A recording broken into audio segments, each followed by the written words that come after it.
India's finest Medicover Hospital now opened exclusive hospital for women and children opposite High-Tech Charminar. Medicover Women and Child Hospital. వాళ్ళు ఎక్కడ చెప్పుకోవాలి అన్నది ఒక ముఖ్యమైన అంశం. దానితో పాటు అనేక విషయాలు తెలుసుకుందామన్న ధోరణిలో కూడా ఈరోజు ఈ కార్యక్రమం ఏర్పాటు చేయడం జరిగింది. అర్ధరాత్రి కలిసి ఆలోచిద్దాం రండి అని. చాలామంది అడిగారు ఈ అర్ధరాత్రి ఏంటి విషయం అని. చాలామంది ఆ టైటిల్ చూడగానే ఆశ్చర్యం వ్యక్తం చేశారు. అందుకని నేనేమన్నానంటే భారతదేశానికి స్వాతంత్రం అర్ధరాత్రి వచ్చింది. మన జీవితంలో అతి ముఖ్యంగా మార్పులు తెచ్చిన జిఎస్టీ చట్టం ఏదైతే ఉందో అది కూడా ఉభయ సభలను పార్లమెంట్లో కూర్చోబెట్టి రాత్రే రిజల్యూషన్ పాస్ చేశారు. తర్వాత మన డిమానిటైజేషన్ నోటు రద్దు కూడా రాత్రిపూటే అనౌన్స్మెంట్ చేశారు. కాబట్టి ఇన్ని విషయాలు మన భారతదేశానికి సంబంధించిన అనేక విషయాలు జరిగినప్పుడు తర్వాత ఉదయం అందరూ కూడా బిజీగా ఉంటారు వాళ్ళ పనుల్లో. కాబట్టి సాయంత్రం పూట ఈ కార్యక్రమాన్ని పెడితే తీరిగ్గా వాళ్ళు వచ్చి ఈ రాత్రి 12 కావచ్చు 2 కావచ్చు వాళ్ళ విషయాలు తెలియజేస్తే ఇది ముఖ్యంగా నేను తెలుసుకోవడానికి పెట్టిన కార్యక్రమం, అనేక విషయాలు నేర్చుకోవడానికి పెట్టిన కార్యక్రమం. ఇప్పుడే శివనాగరాజు వచ్చారు ఇక్కడ, ఆయన స్టార్టప్స్ గురించి ఏంటి విషయం అన్నది చెప్పారు. ఆ తర్వాత ఇటువైపు చదువుకున్న విద్యార్థి కాలేజీలో చదువుతూ పౌల్ట్రీ సెక్టర్లో తను స్టార్టప్ చేశానని తన సమస్యలు చెప్పుకున్నారు. ఆ తర్వాత మా రైతు మిత్రులు ఇక్కడ ఉన్నారు, వినయభూషణ్ రెడ్డి వారు, తర్వాత వారి మిత్రులు గత అనేక సంవత్సరాలుగా వీరు కూడా స్టార్టప్లో చేసుకుంటున్నారు. వీరు కూడా సమస్యలు చెప్పారు.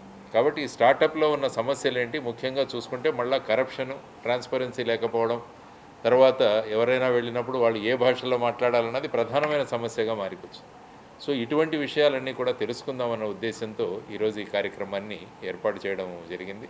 ఈ కార్యక్రమం ఇలాగే నడుస్తుంటుంది. చాలామంది సంస్థలను కూడా ఆహ్వానించాము. తర్వాత జనరల్గా సోషల్ మీడియా, తర్వాత మీడియా మాధ్యమంలో కూడా ఈ విషయాల గురించి వాళ్లకు తెలియజేయడం జరిగింది.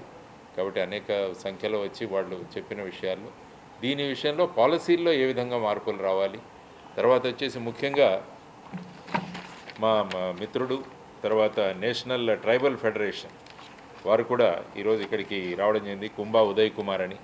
తను కూడా ఎస్టీలకు సంబంధించిన అనేక విషయాలను ముందుకు తీసుకురావడం జరిగింది.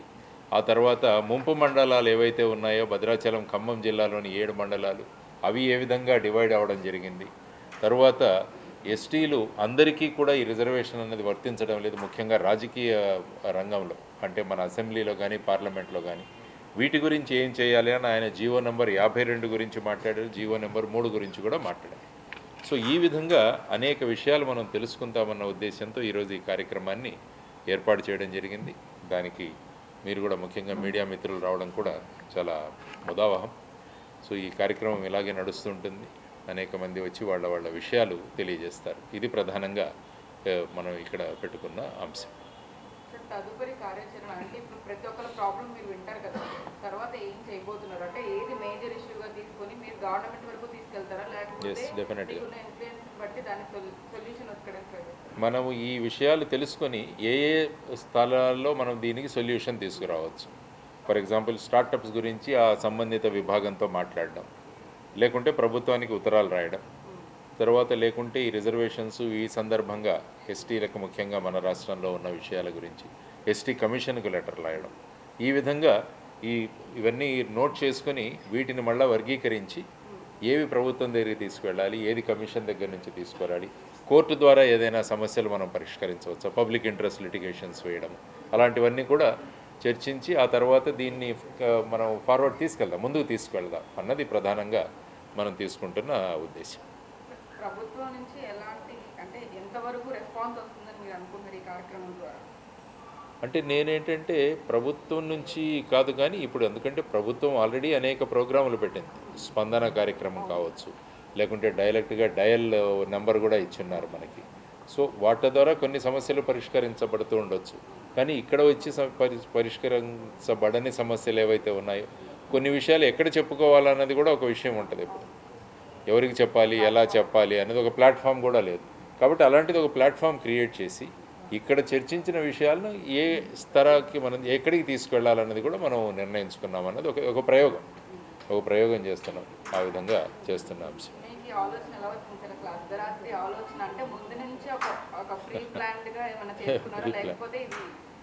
బుక్స్ నుంచి కానీ ఎక్కడైనా ఇన్స్పైర్ అంటే మీరు ఆల్రెడీ చెప్పారు నేను 3 అంశాలు చెప్పాను. నేను స్వాతంత్రం చెప్పాను, జిఎస్టీ చెప్పాను, నోటుబందీ చెప్పాను, డిమానిటైజేషన్. తర్వాత ఏంటంటే ప్రజలకు సమయం ఉంటుంది. సాయంత్రం అనేసరికి ఉదయం 10 గంటలకు పెట్టామనుకోండి, ఆఫీసులు ఉంటాయి. సపోజ్ సండే పెట్టామనుకోండి, వాళ్ళు ఇన్ని వారం అంతా కూడా మనం చేసాం, రిలాక్స్ అవుదాము, ఎక్కడ పోతాములే అన్నది. కాబట్టి ఇప్పుడు ఏంటంటే వాళ్ళ తీరికను బట్టి నేను లేదు కేవలం 7 నుంచి 8 వరకు మాత్రమే అని చెప్పలేదు. 7 నుంచి 12 ఆ తర్వాత అయినా కూడా మేము కూర్చుంటాం ఇక్కడ అన్నది చెప్పడం వల్ల ప్రజలు కూడా వాళ్ళ కంఫర్ట్ లెవెల్ని బట్టి వాళ్ళ తీరిక సమయాన్ని బట్టి ఇక్కడికి వచ్చే అవకాశాలు కూడా ఉన్నాయని ఆ విధంగా ఆలోచించి పెట్టిన కార్యక్రమం. అంటే ఇప్పుడు ప్రాబ్లమ్స్ చాలా మంది చెప్పడానికి వస్తున్నారు కదా సార్, రిజర్వేషన్ గురించి కానీ క్యాస్ట్ సిస్టమ్ గురించి కానీ ఇది ఎలా నిర్మూలించవచ్చు అని ఎవరైనా అడిగితే దానికి మీ సమాధానం ఏంటి? అంటే one of my question also, నేను కూడా పార్టిసిపేట్ చేస్తే అడగండి. అంటే ఏంటంటే వాళ్ళ విషయాలు చాలా ఉన్నాయి మన దాంట్లో. రిజర్వేషన్స్ కావచ్చు, లేకుంటే ఉన్న రిజర్వేషన్లు అందరికీ వర్తించకపోవడం కావచ్చు. ఇప్పుడు ఉదయ్ కుమార్ చెప్పిన సమస్య అది. సో దాని గురించి మనం కొన్ని విషయాలు ఏమవుతాయంటే కొంత ఏ లెవెల్ వరకు వెళ్ళిందన్నది కూడా మనకు తెలియదు. ఇప్పుడు ఆయన చెప్పిన విషయాలను బట్టి వీటిని ఏ విధంగా మనం ముందుకు తీసుకెళదాం అన్నది. ఎందుకంటే ఎప్పుడు కూడా రిజర్వేషన్లు అన్నవి అందరికీ కనుక వర్తించగలిగితే కొన్ని సంవత్సరాల తర్వాత రిజర్వేషన్ అవసరం కూడా ఉండదు. కానీ ఏమవుతుందంటే కొంతమంది మాత్రమే వీటిను తీసుకోగలుగుతున్నారు. అందువల్ల దానివల్ల క్రీమీ లేయర్ సిస్టమ్ తీసుకురావచ్చా? ఇప్పుడు ఓబీసీ తీసుకుంటే మీకు క్రీమీ లేయర్ సిస్టమ్, అందులో ఇప్పుడు ప్రస్తుతం 8 లక్షల కన్నా ఎక్కువ మీకు ఆదాయం ఉంటే మీకు ఈ రిజర్వేషన్లు వర్తించవన్నది ఉన్నది. దాన్ని ఇప్పుడు 12 లక్షలు చేయాలన్నది ఈ డిమాండ్ జరుగుతుంది దాంట్లో. సో ఆ విధంగా ఇతర రిజర్వేషన్లో కూడా ఆ విధంగా క్రీమీ లేయర్ తీసుకురాగలమా అన్నది మనం చూడగలిగాం. ఒక ఆఫీసర్గా పనిచేస్తున్న వ్యక్తి రిజర్వేషన్ ద్వారా అతనికి ఆఫీసర్గా మారిన తర్వాత వాళ్ళ పిల్లలకు మళ్ళీ అది వర్తించాలా అన్నది కూడా ఒక సమాధానం. ఎందుకంటే ఒక స్థాయికి వాళ్ళు రాగలిగారు, వచ్చిన తర్వాత ఈ రిజర్వేషన్ ఆ స్థాయికి చేరని వాళ్ళకి చేరితే కొన్ని సంవత్సరాల తర్వాత అందరూ ఒక స్థాయికి వస్తారు. ఆ స్థాయిలో ఇంక రిజర్వేషన్ల అవసరమే ఉండదు. సో ఆ విధంగా మార్పులు తీసుకురావాలంటే ఏం చేయాలన్నది కూడా ఒక చర్చాంశం మీరు అన్నట్టు. సో ఇవన్నీ కూడా చర్చలు ఇవన్నీ అవుతాయి. అందుకనే ఈ చర్చనీయాంశం, ఈ విధమైన చర్చలు మనం పెట్టింది అన్నమాట ముఖ్యంగా.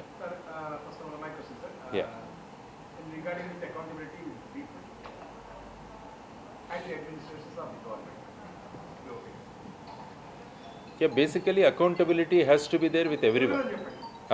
అది సో మీరు ఛానల్ ఏమో అనుకున్నాను, వాడు రెడీగా ఉన్నాడు.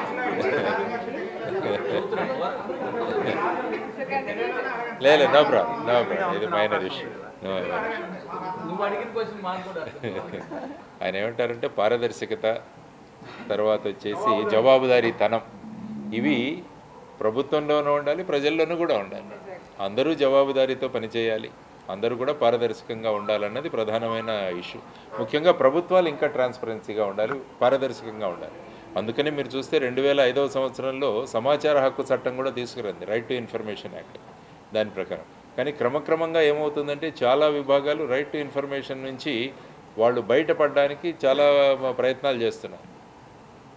సో ఆ విధంగా మేము రైట్ టు ఇన్ఫర్మేషన్ ప్రకారం ఇవ్వాల్సిన అవసరం లేదు.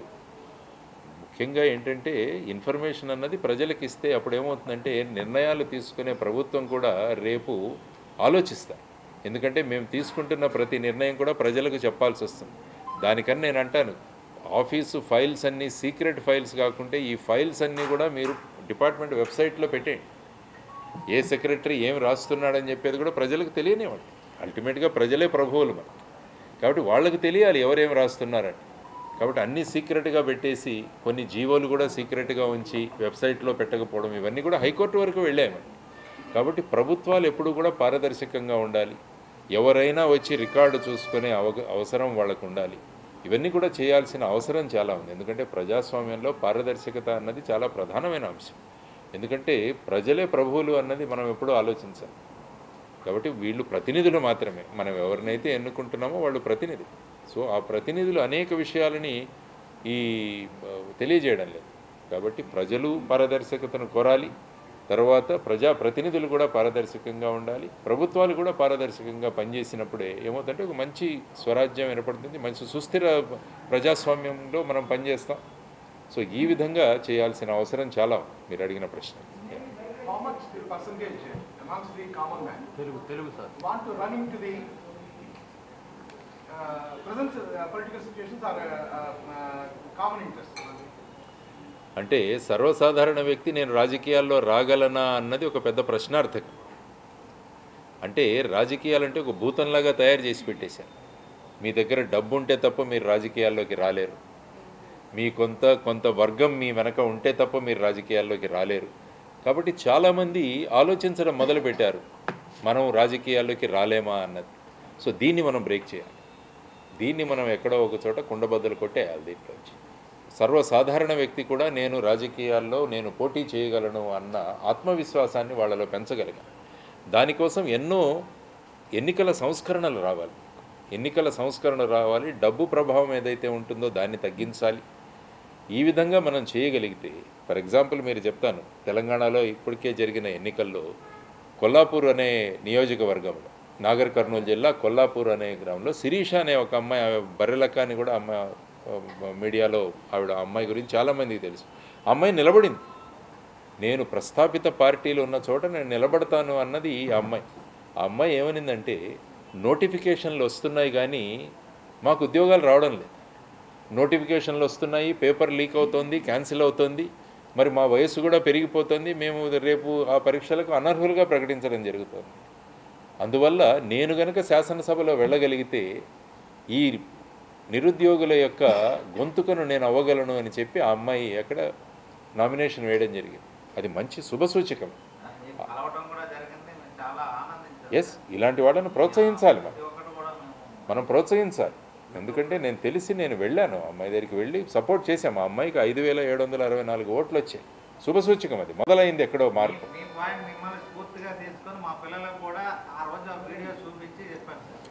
ఎప్పుడు ఏంటంటే, ఇప్పుడు మీరు ఏ స్కూల్లో ఏ కాలేజీలో వెళ్ళినా కూడా పిల్లల్ని అడిగితే మేము ఇంజనీర్లు అవ్వాలనుకుంటారు, డాక్టర్ అవ్వాలంటారు, సీఏ అంటారు, పోలీస్ అంటారు, ఇవి చెప్తారు. కానీ మేము రాజకీయాల్లోకి వస్తామని ఎవరు అనడం లేదు. అంటే ఆ రాజకీయాలంటే మనం దాన్ని వెళ్ళలేము, దాని దగ్గరికన్నా ఒక భావం ఉంది. రాజకీయాలంటే రొత్సు అన్న భావం కూడా ఉంది. ఇది ఎందుకులే మనకు అన్నది కూడా ఉంది. కాబట్టి నేను ఎప్పుడు ఏం చెప్తానంటే, మురికిని శుభ్రం చేయాలంటే దాంట్లో దిగాలి. ఇప్పుడు మన ఇంటి ముందు ప్రవహిస్తున్న ఈ మురికి డ్రైనేజ్ కాలువలో మన రోజు పనిచేస్తున్న డ్రైనేజ్ వర్కర్ అందులో దిగకుంటే ఏమవుతుంది? ఇంకా మురికి కొడుతుంది, ఇంకా కంపు కొడుతుంది. కాబట్టి దిగాలి ఎవరైనా. కాబట్టి నేను ఎక్కడికి వెళ్ళినా కూడా యువతరాన్ని రాజకీయాల్లోకి మీరు రండి, మేమంతా సపోర్ట్ చేస్తాం మిమ్మల్ని ఖచ్చితంగా.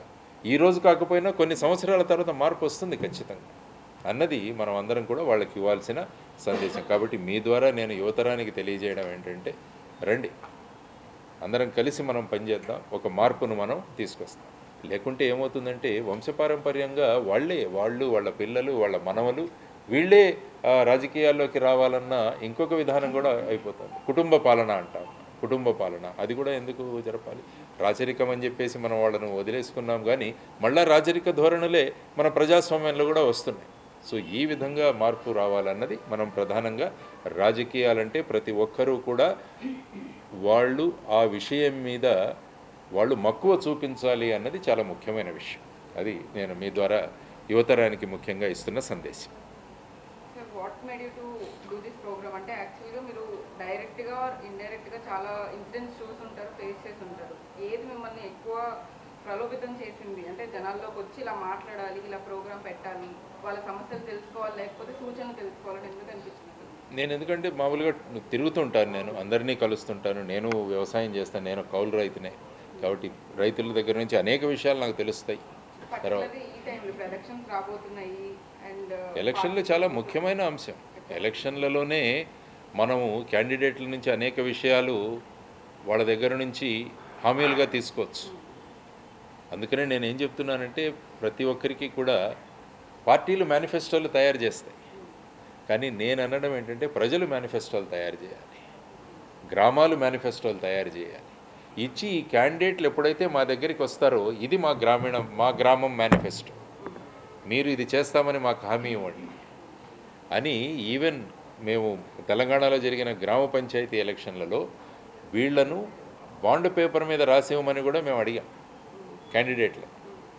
రేపు నేను ఎన్నికవుతే ఇవన్నీ నేను చేస్తానని బాండ్ పేపర్ మీద రాసివ్వండి. నేను విశాఖపట్నం నుంచి కంటెస్ట్ చేసినప్పుడు నేను కూడా రాసిచ్చాను. విశాఖపట్నంలో నన్ను కనుక మీరు ఎంపీగా ఎన్నుకుంటే ఇవన్నీ చేస్తానని చెప్పేసి బాండ్ పేపర్లు. ఒక రాజకీయాలంటే ఏమైపోయిందంటే మాయమాటలు చెప్పడం, ప్రజల్ని మోసపుచ్చడం, ఇదే రాజకీయం అయిపోయింది. మనం అందరం కూడా రాజకీయం నుంచి రాజనీతిగా మార్చగలగాలి. ఇది యాక్చువల్గా ఇది రాజనీతి శాస్త్రం, దాన్ని మనం రాజకీయ శాస్త్రంగా మార్చేసాం. కాబట్టి అబద్ధాలు చెప్పడం, అపోహలు కురిపించడం, వాళ్ళ ఎమోషన్లతో ఆడుకోవడం, వాళ్ళ భావోద్వేగాలతో ఆడుకోవడం, ఇవే రాజకీయాలు అయిపోయాయి. ఇప్పుడు చూడండి, పొలిటికల్ స్పీచెస్ ఎక్కడైనా మీరు వింటే ఎక్కడైనా ఒక అభివృద్ధి గురించి వీటి గురించి ఎక్కడైనా డిస్కషన్ జరుగుతుందా? వాళ్ళను వాళ్ళు తిట్టుకోవడం, వీళ్ళని తిట్టుకోవడం, ఈ విధంగా బ్లాక్ బస్టర్ అనడం, ఇలాంటి రకరకాల మాటలు మాట్లాడుతున్నారు. కాబట్టి ఇది కాదు రాజకీయం. అదంటే ఇదంతా ఏంటంటే రాజకీయం అంటే డబ్బులు ఎప్పుడు వస్తాయంటే రాజకీయాలు చేస్తే డబ్బులు అవసరం ఉంటుంది. రాజకీయాలు చేయాలంటే డబ్బులు అవసరం ఉంటుంది, ఎందుకంటే మోసం చేయాలి, మాయ చేయాలి. కానీ మనం అందరం కలిసి కనుక మాకు రాజకీయాలు వద్దు, రాజనీతి కావాలని మనం ఎప్పుడైతే అడిగే స్థాయికి మనలో చైతన్యం రాగలిగితే అప్పుడు ఏమవుతుందంటే సిస్టమ్ మారుతుంది. అందువల్ల ప్రజలలో, ముఖ్యంగా ఓటర్లలో కూడా చైతన్యం తీసుకురావాలన్నది ప్రధానమైన ఉద్దేశం. అందువల్ల స్కూల్స్, కాలేజెస్లో ముఖ్యంగా ఓటరు చైతన్య వేదికలు కూడా చాలా కండక్ట్ చేశాం. ప్రతి ఒక్క విద్యార్థి 18 సంవత్సరాలు నిండగానే వారు ఓటర్గా నమోదు చేసుకోవాలి. తర్వాత ఓటర్ లిస్టులో పేరు ఉందో లేదో చెక్ చేసుకోవాలి. ఓటింగ్ రోజున ఖచ్చితంగా వెళ్ళి ఓటు వేయాలి. సో ఈ విధంగా రాజకీయ చైతన్యము, రాజనీతి చైతన్యము రావాలంటే ఈ పనులన్నీ చేయగలిగితే ఏమవుతుందంటే 95% పోలింగ్ కనుక మనం చేయించగలిగితే ఓటు బ్యాంకు రాజకీయాలు అన్నవి వెనకబడతాయి. ఇప్పుడేముంది, నా ఓటు బ్యాంకు నేను తయారు చేసుకొని వాళ్ళకి ఏం కావాలంటే అది ఇచ్చి వాళ్ళ ఓట్లు నాకే పడేటట్టుగా చేయడం వల్ల ఈ ఓటు బ్యాంకు రాజకీయాలు వస్తాయి. కాబట్టి ఓటు పర్సంటేజ్ పెరగాలి. హైదరాబాద్లో 46% మాత్రమే ఓటేశారు ఈ ఎలక్షన్లో. తెలంగాణలో మీరు చూసుకుంటే మరి హైదరాబాద్లో ఎంతమంది చదువుకున్న వాళ్ళు ఉన్నారు, మరి వాళ్ళు ఎందుకు ఓటు వేయట్లేదు? సో ఈ విధమైన ప్రశ్నలు ముఖ్యంగా మనం ఓటర్ల మనస్సుల్లోకి, యువతరంలోకి మనం జొప్పించగలిగితే వాళ్ళలో ఒక చైతన్యం వస్తుంది. ఎప్పుడైతే ఓటరు చైతన్యవంతుడు అవుతాడో అప్పుడు ఈ రాజకీయాలు రాజనీతి దిశగా మారుతాయి. ఓటరు చైతన్యవంతుడు కానంత వరకు ఈ రాజకీయాలు ఇంకా కుటిల రాజకీయాలుగా మారుతాయి. సో వీటిని మనం మార్చగలగాలి అన్నది ప్రధానమైన ఉద్దేశం. ఎందుకంటే మీరు అన్నట్టు ఈ టైం ఈజ్ వెరీ ఇంపార్టెంట్. ఎలక్షన్ల ముందే ఒక వాతావరణం ఉంటుంది. యాక్చువల్గా 5 సంవత్సరాలు కూడా ఈ విధంగా జరగాలి, చర్చలు జరగాలి, అభివృద్ధి ఏం జరిగింది, పాలసీలు ఏం జరిగింది. కానీ మన రాష్ట్రంలో కానీ దేశంలో కానీ ముందుగా ఎలక్షన్ల ముందు ఈ వాతావరణం కొంచెం వేడెక్కుతుంది. కాబట్టి ఈ వేడెక్కిన వాతావరణంలోనే ఇటువంటి ఆలోచనలు మనం పంపించగలగాలి అన్నది కూడా ఒక ఉద్దేశం మీరు అన్నట్టు ఈ మీటింగ్. మరిన్ని వీడియోస్ కోసం ఛానల్ ని సబ్స్క్రైబ్ చేయండి, లేటెస్ట్ అప్డేట్స్ కోసం వాట్సాప్ ఛానల్ ని ఫాలో చేయండి అండ్ లింక్ డిస్క్రిప్షన్ లో ఉంది.